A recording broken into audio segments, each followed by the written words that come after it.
اعوذ باللہ من الشیطان الرجیم بسم اللہ الرحمن الرحیم الحمد لأہلہ والصلاۃ لأہلہا۔ آج ہم آپ کو بتائیں گے کہ طالب علم یا وہ شخص جو تحصیل علم کے لیے نکلتا ہے اس کا جنت میں بہشت میں کیا مقام ہوگا۔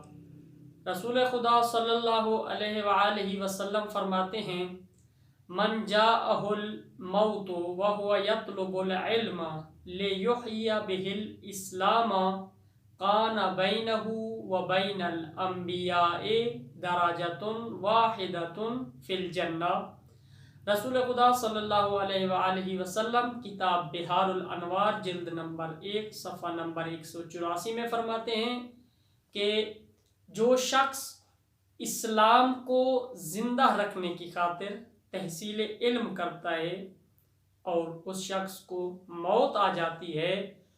تو اس کا جنت میں مقام جو ہے وہ انبیاء اور اس کے درمیان ایک درجے کا فاصلہ ہوگا۔ یعنی اس حدیث کے اندر رسول خدا صلی اللہ علیہ وآلہ وسلم فرماتے ہیں کہ اگر کوئی شخص تحصیل علم کے لیے نکلے اور اس نیت سے نکلے کہ میرا یہ علم حاصل کرنا اسلام کو اور دین کو زندہ رکھے گا، اور اس دوران اس کو موت آ جاتی ہے تو اس کا جنت میں مقام یہ ہوگا کہ انبیاء پیغمبران اور اس شخص کے درمیان ایک درجے کا